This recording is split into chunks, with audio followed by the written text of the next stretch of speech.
the World Health Organization, you keep hearing about Tedros Adhanom, and you're seeing a lot of friendliness with him in China.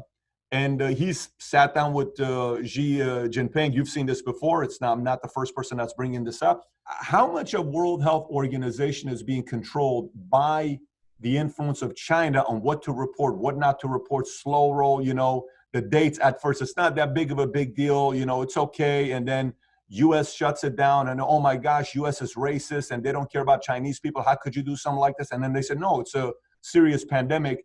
The timing was very off, and the world relies on this World Health Organization.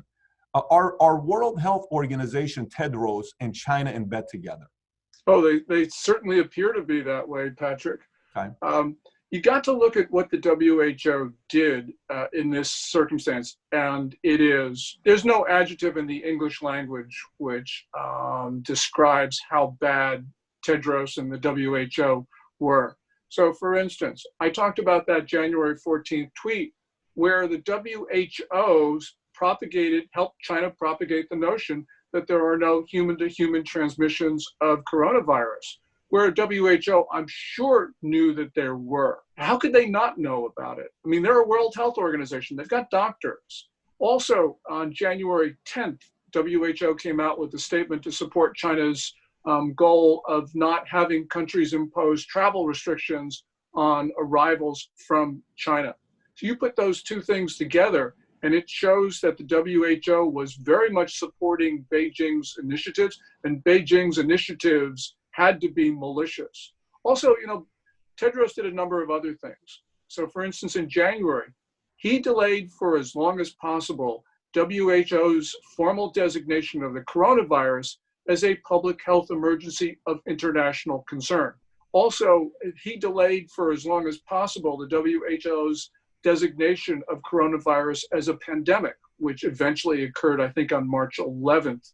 We saw Tedros in Beijing at the end of January talk about how other countries should emulate China's system, and talked about the quote-unquote superiority of China's system, which is thinly veiled attack on democracy. And then, of course, WHO has very much been supporting the notion that China's statistics are accurate. None of those would be, I think, actions of an organization that really was dedicated to stopping the virus from infecting people. So you put that together. The one thing you can say is that if you took the Communist Party of China and the World Health Organization, together, they're responsible for taking this, which should have just been a local outbreak in Wuhan or maybe even Hubei province, and making it, first of all, a nationwide epidemic in China, plus also a global pandemic. None of those last two things would have occurred had not these two organizations, Communist Party and WHO, acted together. So you can argue about who's more responsible, and I think, of course, it's the Communist Party. But the point is, WHO helped spread this coronavirus around the world. And so that its actions on balance have been malign. And that leads us to a number of conclusions about what we do. You talked about the funding of WHO. That's right. The US by far is the largest funder. We put $440 million in the WHO last year. You add Bill Gates, that's a lot of other money. We shouldn't be doing that.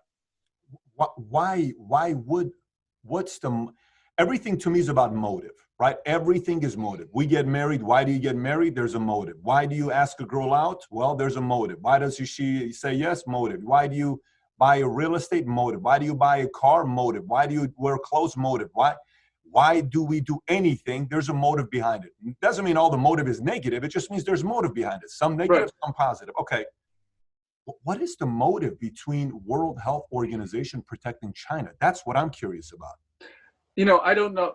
I don't know Tedros, so I'm not in his head.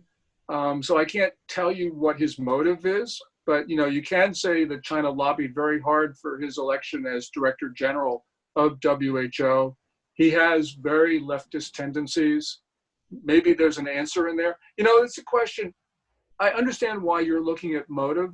But motive is one thing that is really hard to ascertain with certainty. Because, as I said, I don't know, in fact, what Xi Jinping was thinking. I don't know, in fact, what Tedros is thinking, but I don't really need to know. All I can see is what they did. And that's really where we can see the crimes that they've committed. So I don't know motive, but as I said, I don't care. Yeah, only reason I ask is because if somebody's working closely with Tedros, and let's just say they're in a meeting and there are 40, 50 of them, and they're on the inside and they know the decisions that were made, there's no way in the world Tedros is the only one that's making a decision. I trust there's another 20, 30, 40 people that are in the know of why the decisions were made. Somebody in that group has to be furious because someone in their life, they lost somebody or it affected somebody, or they were affected because their elderly parents were relying on a retirement plan. Now they have to work harder, or one of their relatives lost a bit. Someone has to be furious on the inside with Tedros to be able to come out and say, listen, I don't think you're doing a good job. Just like this 37-year-old doctor out of Wuhan, who came out and was a whistleblower to China and said, we're not doing the right thing. He ended up passing away. He disappeared. I don't know what you would call that. But the only reason I'm asking motive is because I do believe everybody at some level has a certain level of decency to say, I just don't think we're doing the right thing, man. We got to do something about this. And especially Bruce, at this magnitude, this is not a small thing here. This is a very big thing here. Someone has to come out and say what really happened.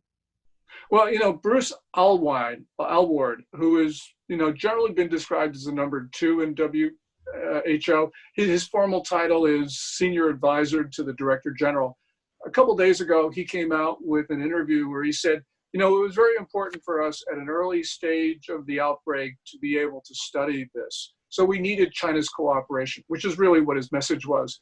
So I suppose you could say that for some people, the WHO, they were saying, well, we got to be nice to China, to butter them up so they'll allow us to go to Wuhan and study it.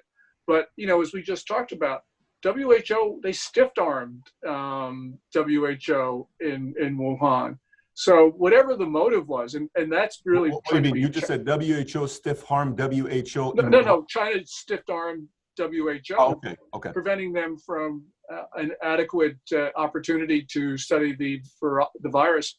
I suppose, one could say that maybe that was what they were thinking, but, it's very, very difficult to discern motive. What we have to do is look at what they did and what they should have known at the time that they committed certain acts. And that leads to very dark conclusions about not only China, but about the WHO.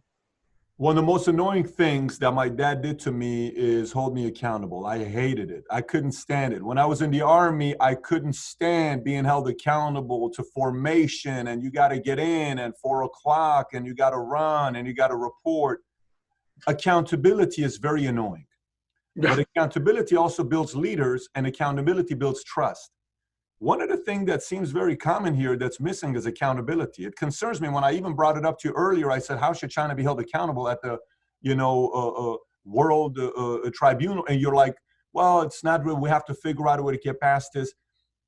And you said we need to maybe go back to what, Nuremberg and Japan and, Germany, all that stuff. But if there is no accountability, why wouldn't I do it again? If there's no consequences, why wouldn't I? It's like, it's a slap in the hand. It's like, hey, okay, all right, no problem. You're okay if I do this again. I'm going to do it again and again and again because you need me. So where does accountability come into play here? Yeah, well, that's absolutely right. And that's why I said we need to impose some costs, because if we don't do that, they'll do this again. And I suppose the one thing that will happen, and this is something that is within our power to do, is that countries are going to start isolating China. For decades, for 5 decades, countries have tried to integrate China into the international system. They thought it was a positive good. And because of that, they overlooked a lot of irresponsible and dangerous conduct on the part of Beijing, because they wanted to encourage, to entice China so that it would enmesh itself in the, rules, norms, conventions, treaties. But, it hasn't worked. And what we're seeing is, I think, people starting to understand that China is not reformable, And if China's not reformable, that leads to the conclusion that we need to get China out of the UN, out of the World Trade Organization, out of the World Health Organization, and just start to isolate it. And I know people don't want to do that, but you got to remember, we always think, China should be moving on the right path. If you look at what China did in the SARS epidemic of 2002, 2003, it was really awful. But as awful as it was, its behavior in the coronavirus epidemic of 2019 to 2020 it's been much, much worse than it was. And so we've got to understand that our idea of engaging China just has not worked. And we got to try something else. And I'm not saying, I can't hold my hand over my heart and saying that isolating China will be any better. I think it will, and that's a long conversation in and of itself. But we have to say that what we have been doing has not worked. It's encouraged China to be more belligerent, more provocative, more hostile, more dangerous. So we've got to do something else.